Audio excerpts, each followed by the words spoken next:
Oh, you're fine. You're What fine. up? What up? Hey. The Superwoman in the building. What's up? What's up, Karyn? Oh man, the Superwoman is in the building. Swag on 100,000 trillion. That's what I'm talking about, man. What up, Derek? I hear Derek back there. What up, Derek? What up, Big Trav, man? How you doing, bro? How you doing? What's going on, man? All right. What up, Q? How you doing, bro? Tell him he can go ahead and flash his book, man. I seen him flash his book on the D Nice interview, man. I know. Did you see that? I was like, no, you didn't do that. He's like, go ahead, Derek. Closed mouths don't get fed. Hey, look, I'm so cold, I sold out. You sold out. Go get my book, Gorilla Grind, at DerekMMuhammad.com. DERRICKM, and then it's MUHAMAD.com. Thank you, brother. That's what I'm talking about. What's going on, guys? Man, Karyn, you popping? It's about time. What's up, man? What's going? Huh? Look, I said it's about time. Your girl been grinding for a while. That was what you know. What when you had Riley Babyface Instagram battle. You had 2 songs play. How you feel about that? Shoot, I felt amazing. I mean, come on. It ain't like Face did, 3 number ones for me. Then he went on to do 90, another 99. He had 100, it'll be 100 top 10. So to be on 2 in that top list, those are some odds for you, and yeah, that is dope. It just took me back, that was just amazing time in music. It is. Miss White, it is a pleasure. Nice. Well, hold on. You know what? Listen. My regular co-host is out. He had surgery, so joining us is Major. So say Major, say what's up to Karyn. Miss White, it's a pleasure. It is a pleasure. I grew up listening to your music. My wife is in love with your music. Aww. And she wrote down a bunch of questions for me to ask you. Oh, that's what's up. I don't know if I'm gonna get to them, but we'll see what we can do, what time permits. And but I am, this comeback you're making. I mean, you know what, you came out in the time when light skin was in, and I know. And with the Albie Shores and all those, and see Big Trav here. See, he's light skinned. See, and he was overwhelmed about coming on by himself with his co-host having surgery. So he called a dark skinned dude to come in, help him out. So I love it. But I'm starstruck.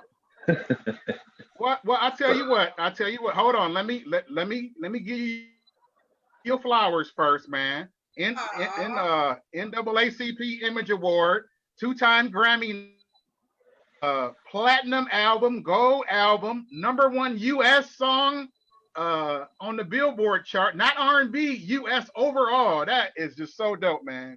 And in producers, Jimmy Jam, Terry Lewis, Babyface, L.A. Reid, you have definitely been blessed, man. Definitely been blessed. Ooh, absolutely. Tell me about it. It's just been such. I was talking to someone just about, when you're doing it. I got with LA and Face, when they were just getting started, they had the Whispers. Rocksteady was a hit. Yo. And they were working with Bobby, and I think that had just came out. So it was a great time to grow with them and to see them become, the mega producers and be a part of their journey. And I used to sing background for all of those artists. Like I'm on Bobby's Roni, and I'm on Every Little Step, and what else am I on? Wow. Johnny Gills. Wow. Feel So Much Better, Sheena Easton, Pebbles. So I used to sing background for all of their music too. So it was just like I said, it was a little family we had, and we were all in the, growing up together, and trying to make it. And I'm really proud of. I'm proud of what we did. I'm proud of the music and the legacy that has stood the test of time, and just some amazing writers and producers. Who are your? My wife seems to think that every now you remind her of Stephanie Mills. and Oh sometimes yeah. Shaka Khan. Who is your inspiration? You know, that got your career started. Is there a person you try to? I know we in certain crafts we try to emulate certain people. Like Kobe tried to emulate Jordan. Emulation is one of the most flattering compliments you can give a person. Who is your inspiration? Well, it would be men because I really tried not to listen to female artists. Of course, when I was younger, Stephanie, I would sing her songs in talent shows and I would win. And then Shaka, come on now, you didn't sing a Shaka Khan song, something was wrong with you. I mean, but as I started to develop my own style, I stayed away from them because I needed to sound, I knew that was very important to establish your own sound. So I listened to, male artists like Prince and Michael and Stevie and Luther, O'Brien, just those were, Tina Turner, James Brown. So those are really some of my influences. But on my hit song, Superwoman, you'll hear some of Gladys Knight in the end of the emotion of what I was trying to convey, because can't nobody do it like Gladys. So, so it was, that's pretty much some of my influences. And of course I have different sides. I have a wild side, which I say I have a, and then I also have a, very sensual, which I love Dinah Ross and Donna Summer. And, so you'll see all of these colors. And that's the fun part about not being stuck in a box. I get to paint. I like to be it all. It just depends on, I'll do some funky stuff, just like, my last album, even with the first album. I thought you were going to go Adina Howard on us with the wild side. I thought you were going to go Adina Howard on us with the wild side. Oh, no, not that wild. I mean, not that wild. Wild as far as musician. Because, right. If you see a Karyn White show, I'm going to put up a video of me doing my tribute to James Brown and Tina. So you'll see that's what I mean when I say wow. I mean, wow, pop, pop. I mean, hitting it. I'm talking about giving it to you. And I'm talking about the passion from that day. There was definitely some singing from the heart back then. Do you feel that the soulful, meaningful songs that are put out, it lacked the soul that you got, artists like yourself put out back in the day? You think that, not to put anybody on the spot, but do you think that element is missing in today's R&B and soul? You are right on it, my brother. That's exactly what's missing. These girls can sing their face off, pitch-wise, tone, they can riff, but the passion, exactly what you're talking about, that heart, just that's what's missing. It's kind of like, the music, the production and the auto-tune and everything became perfect. And when we grew up, the OJs and Al Green and Marvin, that stuff wasn't, it was all feel. You know what I mean? And that's what, and they sounded great, but that stuff. So that's what's missing. And even in the songs, I feel like I think it's maybe just because people are getting high a lot. So it's like everything is just chilled in I think it's kind of one note. It's very, very similar, kind of lazy versus, like I said, painting with, come on, you had Phyllis Hyman. Oh, yeah. Luther. I mean, all kind of Sam Cooke. I mean, there's just so many colors to paint from. And then the labels started really trying to just package you and brand you. And they weren't being diverse and signing the kind of different artists that, we grew up listening to in the 70s and the 80s, where we had such a variety. It wasn't that. It was like, we want to clone you. Versions of Beyonce and versions of Usher, cookie cutter. And that's, I hate that about it right now. But like I said, they can sing their face off. Now, let me ask you this. Are there any artists that's out right now that you find yourself checking out that you like? Yeah. Let me see. Who do I like? What's her name? Snow. What's her name? Snow Allegra. I like her. She's doing her. And I also like her, of course. Oh yeah, definitely. Yeah, definitely. Who else? Oh, No, who else do I like? I like Miguel. Miguel's nice. Yeah, I like Miguel, and of course, I like Usher and who? Childish Gambino. Oh yeah. Let me ask you this: Are there any artists that remind you of yourself that's out right now? There's versions of I think Alicia Keys a little bit vocally. Yes. Who else? As far as entertainer, probably I'm trying to think. Oh, I like what's her name? What's my girl? What's her name? Janae Aiko. Janae Monáe. Oh yeah, I love her. I love Janae. Real entertainer. Yeah. So probably those two. Are you a Lizzo fan at all? Lizzo. Yeah. I think Lizzo. I mean, I respect her. I respect it, and I love the fact that she loves herself. So that's beautiful, because everybody, especially in Hollywood, we talked about the light skin, the dark skin, the big, the fat, the small. So I love the fact that she's a beautiful Black woman, and she's proud of it, and she's having success. So shout out to Lizzo, baby. Lizzo, check this out, Karyn. I'm gonna put you on the spot, man. Now, we want you to do an Instagram battle. Who do you want to call out? Who do you want to battle on Instagram? Come on, Derek. Give her some names, Derek. No, I know who I would do. It would be it'd probably be Jody Watley. Yeah, I can see that. Jody Watley. For that time. That'll be dope. What I mean? But now, I've evolved so much that I'm more, everything is, my vocals, everything is better.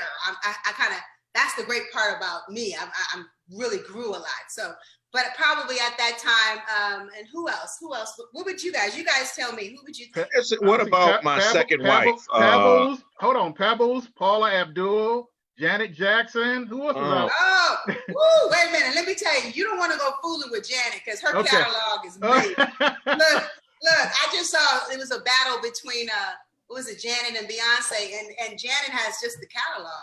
I mean, you ain't beating that catalog of music, You guys got the same producers, right? But she's got, but Janet just goes deep. We don't even get no sleep. But not no Paula. There's no way I would. No.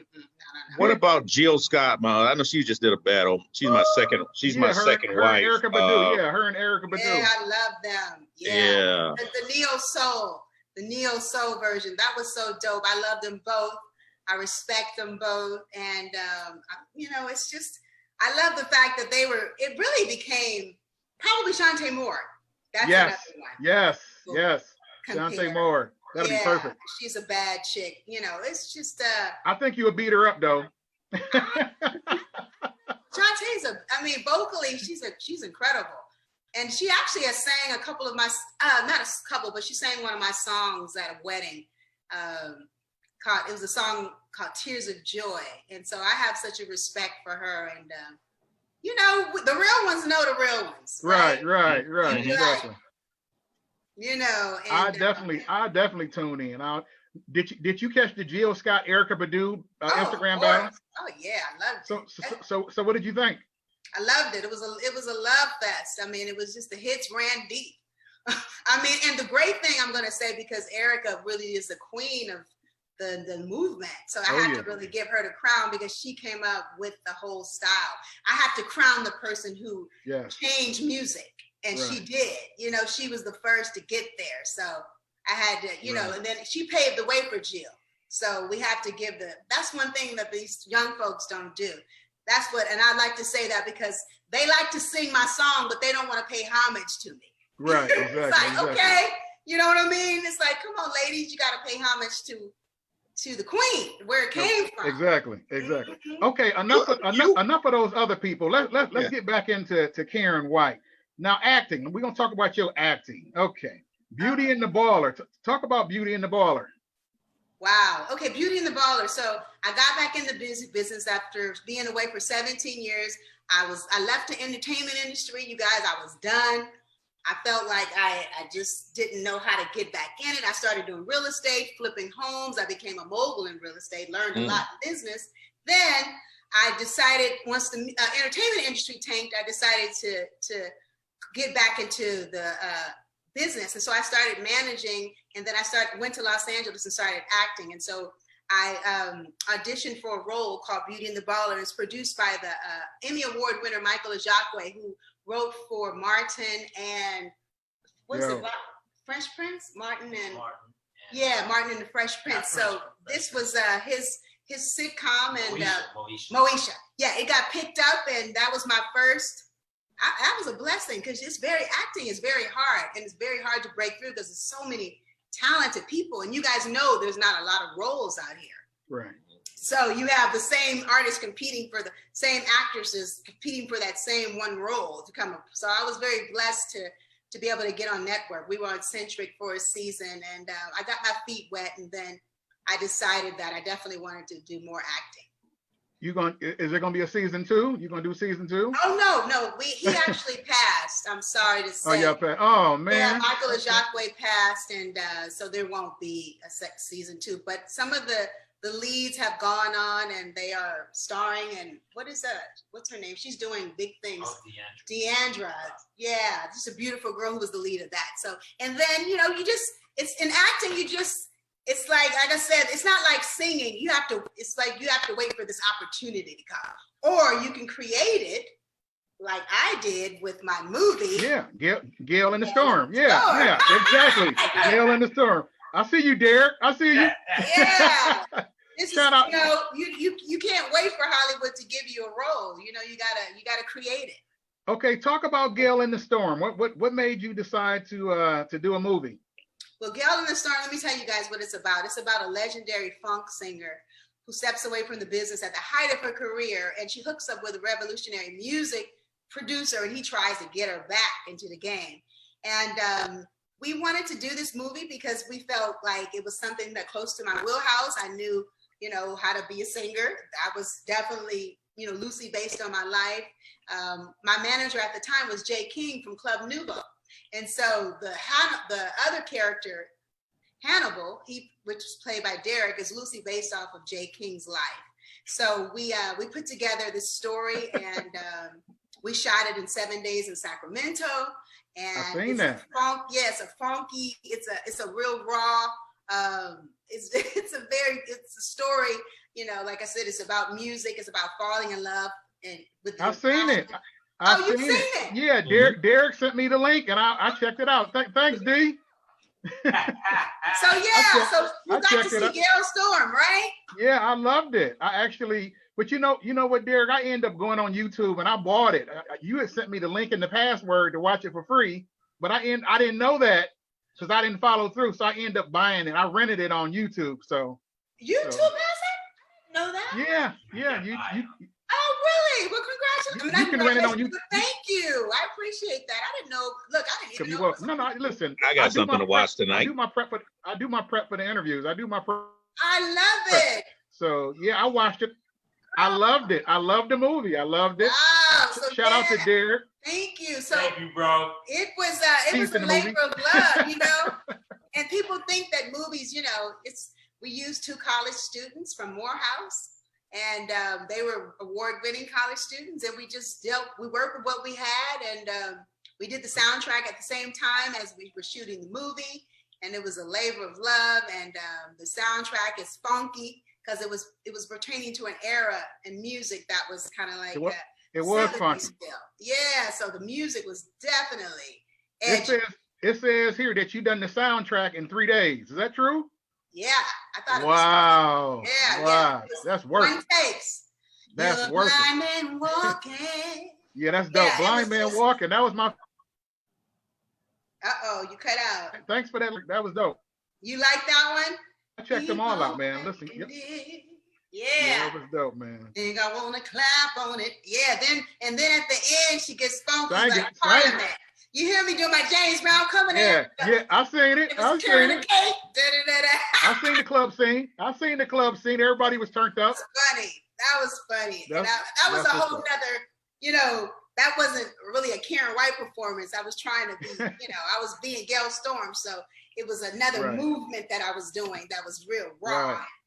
It was dope. Right. It was dope. Yeah, So we had a that great was time. dope. I appreciate that. I Thank appreciate you. You know, Yeah. Travis and I, we have daughters, and I have one daughter. He has you have two daughters, right, Trav? No, I got three daughters. Three daughters. I have two sons, and you have a daughter, Ashley. Does she take after you at all? Does she sing? Is she interested in the business at all? Ashley, let me tell you, she's born on her dad, Terry Lewis, the legendary Terry Lewis. They're born on the same day. So she's a Sagittarius. Really? Oh yeah. Ashley is a beast. She can sing, but she don't want to. She can write, but she don't want to. So she's like, I don't want to do that, Mom. Right. So now she started us as a news reporter, and then now she's a casting agent in Los Angeles, casting for reality shows. So who knows what she's going to do? I always, Ashley's been that kind of child where she never really was she grew up so fast. Right. At the time, it was the height of our career. We both were, on the go. And so Ashley, I really taught her everything I needed to know. I'd be like, okay, I need you to learn how to do my hair. I need you to learn how to do my websites, whatever she knows. Anything I needed, I made her into that. So I said, I need you to get your real estate license because I need to be able to have you sell these homes because I'm an investor. So I don't want to have my hands in two of the pie. She got a license. So she's a beast. So shout out to Ashley Lewis. So it's amazing to see what she's going to ultimately do because I believe she can do anything. She puts her mind to. Good. Yeah. And I'm sure you heard about Ricky Smiley and his daughter. We, our shout out to him, and we're still praying for her. We're glad she's still with us. But I myself am they say I'm an overprotective father. I protect my sons. I protect my daughter. My oldest son is 25. My youngest is 22, and I was still going to the mall with them. At 16 and 17, and they'll say, "Dad, no, Dad, no." But I'll be like the Secret Service, and I'll stand off to the side, not to embarrass them or something, right. And just be in the background watching it. And but are you one of those overprotective mothers? And from sometimes your fame can be trying sometimes, and some kids can be, I wouldn't say cursed by that, So do you think you are an overprotective mother? No. I'm not overprotective. What I am is I don't play. She's a dictator. I don't play. It's a competitive business, the entertainment, and it can be kind of cutthroat. Would you say you was trying to? Would you want your daughter to be like you, a singer? No, not really. I don't really want her to do this. This is I don't even like the fact that look, you gotta love this thing, especially in today's world, because there's no guarantee, and there's a lot of sacrifice, and especially seeing what happened in my life. I never planned on having, I thought Terry and I would stay married forever, and I didn't, so I feel like I would want more stability, and because people, you don't, when you, especially at a young age, you're in the business and you're learning on the job training, you're learning how to be it all. And it's hard to be great and be great at everything, be a great wife, be a great entertainer. Something has to give, a great mother. And I really shout out to the women and the men that can do that. But for me, I couldn't. I didn't feel like I had to step away for a second. I was like, no, I know what a great mom is. So I had to make sure I was there for Ashley. So I stepped back and got out of the business, and because I wanted to raise her in a particular way with me really being hands-on. So Ashley, we just, as far as me being overprotective, no, because, like I said, Terry and I, we don't play. We're very, we're just not shy about what we feel. We let them know. We've always been, we're not trying to hide anything. We're very transparent about our life and our mistakes. and we definitely want them to not make the same, but we definitely, we know we don't want them to, we don't push them to do, what they don't want to do. If anything, we're like, don't. look, we cool. Look, you don't say yay. Okay. Hey, Does Terry feel the same way, that he didn't want her to get into the business? Oh yeah. He feels the same way. Yeah, Okay. So you guys are very close knit still. Sounds like you still. Yeah, we are. We, like I said, our goal is to raise, Ashley in the best way, and to be the best parents that we can for her. And we know that it takes us having that unity. So we definitely are. It's for Ashley. And, so Ashley, at first, they try it at first. They try to compare the two or compete.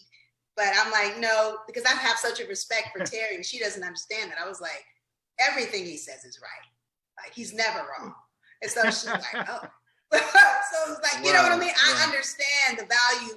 I had an amazing dad, so I know what it means to, have a great dad. So she could never, she tried to play us, but it's like, nope. Ain't going for that. Okay, tell us about the Karyn White Foundation and what that means to you.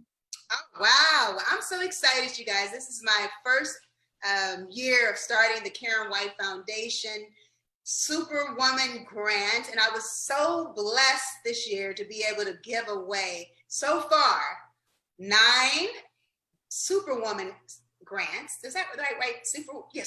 Superwoman grants to women of color, Black women in business who have been affected by the COVID-19 crisis. We gave them $500 each. And I just got a sponsor. Shout out to my sponsor, Magic Beast Team. And so I'm so excited because, I'm a superwoman and women are just, so my thing is like giving back to the community. And this is such a time that to reflect and to heal and to grow and to study. And I felt like this was such, I'm glad that this was the first year that I was able to do that. So I'm going to be doing that more. I'm going to also have a Being Superwoman podcast, as well as website that's going to teach women about business, how to start businesses, how to grow businesses. And hopefully we'll be able to do, when things get, we'll be able to come together and have conferences. And, because when I left the business, I became a real estate investor, and I had to learn all this stuff on my own. So I definitely want to share, how to pick the right accountants and how to read your books and numbers and all this stuff. So I'm kind of that anomaly, because most entertainers, that's all they do all their life. So I was able to step away and really get all this knowledge. Now I'm coming back in, and I'm definitely wanting to share that to my fellow ladies who have supported me and throughout my career. And it's really for the next women of super women that are coming up too, the next generation of entrepreneurs. Because look what happened to Nick Cannon. We've got to have our own, right? We got to have our own platforms. Shout out to Nick Cannon. Yeah, I know. Yeah, I know that. Yeah, we got to stop depending. And I love the fact that I'm not with Warner Brothers anymore. And I'm doing that my own self, marketing my own music and my movies. And I've already come to that conclusion. But a lot of artists, they're getting a rude awakening to see like, whoa, like, you're not going to be able to, be happy until you can have your own. And we should. We make so much. We're the producers of so much content, and we're the most, we spend so much. We spend trillions of dollars. We're the best consumers. Why don't we own more? So I want to say shout out to the people and small business owners and business owners out there, because we need to support each other more. It's funny you said that, because you have a connection to that Minnesota sound that we used to know about, that love, Oh yeah. Terry came from Prince, and Prince started the movement of owning your own sound and owning your own label, and music and your masters. Owning your own masters. So you believe wholeheartedly in that. Do you wish you would have went that route, or did you have the resources to I was going to ask that too. Yep. Oh yes, definitely. I mean, Prince, he was ahead of his time, and I wish at that time I was conscious, but I actually grew up in a time where we weren't, it was kind of like, and I always tell people this, we made our money from the hood. The hood is what groomed us and made us have these hits. And then we took the money and we took it to the suburbs and all these other places. And so we never deposited back into our communities. And so it's so important. And I can't even say that was a time when it was popular to try to be, actually Michael Jackson and, you had all these artists that were crossing over and had all these Jewish managers and all these white people that were, managing our careers. And so I really feel like, what Prince did, it was just, he was, like I said, he was a maverick. He was ahead of his time. Mm-hmm. And I wish we looked at him as a little bit like, he's crazy. How can he do this? Right, slave on the side. But no, he knew what we didn't know. And, I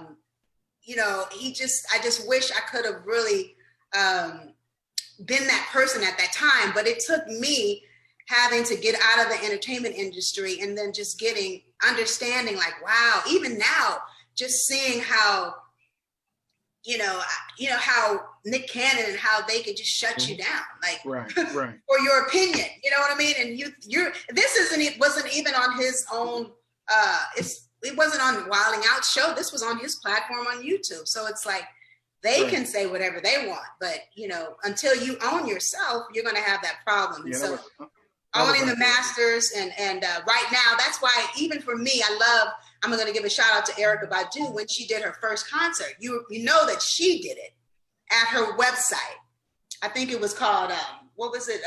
Something about the market, BaduWorldMarket.com. And she was the first person to do a concert.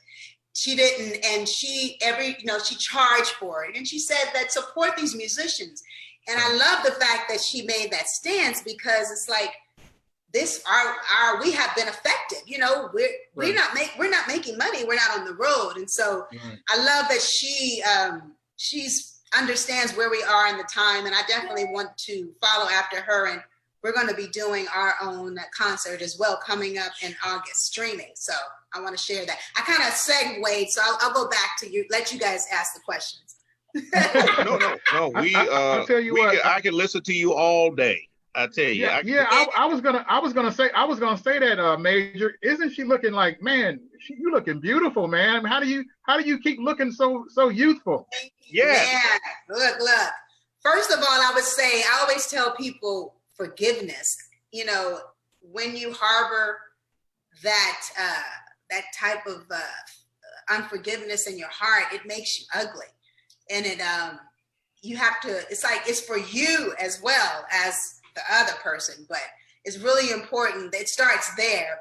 And then I'm just I'm not trying to, I'm just proud of being who I am. I'm not trying to be anybody else in this world of competing and Instagram and numbers. And it's like, I'm grateful. And when you have that kind of attitude and you're just grateful and not expecting anything, that's why it's like, okay, if they shout me out, great. Like D-Nice, if you guys see that video, it's so funny because I'm like, I'm like a little girl, and I love that side of me that I'm never gonna let go because it's like I don't feel like, oh, I'm supposed to have this. I'm Karyn White. It's like, no, you're not. Somebody's taking the time to acknowledge you and to, So I really became a person. My manager always tells me this. He's like Marvin McIntyre. He's like, don't think you're going to find any artists like Karyn White because really, I left the business. So I really became a person. I was, I wasn't singing, you guys. I was doing business and, creating income and being an entrepreneur out here grinding. So that made me more human. I left, when I had it all when I left. A 30,000 square foot home, married to Terry Lewis, maids, AM, PM. Houses and Los Angeles houses. And I mean, I had everything. I had the world. And I know that doesn't mean anything. And I know that because I've lived it. Your spiritual, you have to be, what'd you say, sweetie? Evolution. Yeah, your spiritual evolution is everything. Because at that time, I was really at a low frequency because I was too busy trying to keep up and compete and right, what's the next? I didn't even have a chance to really enjoy what I had because I was too busy trying to keep up and make sure that I outdid myself and this person. So it felt freeing to leave. I was like, because I've always wanted to be an entertainer. So I was eight years old on this journey. And I'm telling you, when I say my focus was everything, it was. I knew what I wanted to be. I didn't let no guy know nothing. I was on a mission. So I really, once all this happened and I found myself, going through the divorce, I was like, what happened? How could you have everything and still not be happy? So that goes to show you, I'm trying to tell you, ladies, you think it's about the bag. No, it's like you got to have that. You got to know who you are. You got to spiritually spend time with you, and you're forever evolving too. You know what I mean? To have all of that at a young age. And so I've had it, I've lost it. So for me, I've just, like I said, I'm grateful, and then I got back, you guys, it was such an amazing part after I got back in the business. I had no clue that there was this country in South Africa that loved and worshiped me and appreciated me as the queen over there. So I've seen that video on your Instagram. I've seen that. Yeah, I had no clue that they saw me like we see Whitney Houston. That's how they revere me over there. I had no clue. So I seen you in the video go, you guys know that song over here? And he was like, yeah. Yeah, so I was like, oh my God. So, and God just gives you, it's just like the little things, man. And so I just, and then I had over here, I had all the drama in the States of not being acknowledged on the Soul Train Award and Fantasia singing my song and that diss, so it's just like, it was crazy. You know what I mean? So it really made me feel good to, like I said, to get the reverence and to get my flowers when I went to South Africa, because they didn't give them to me here in the States. Big Trav made a very good point. You describing being in the industry the way you have and surviving the industry the way you have, because I know that there is a certain amount of pressure that I don't know anything about being in that type of business that can take a toll on you. And some have vices, some turn to drugs, some turn to alcohol, but you went through it and you were strong. Your song Superwoman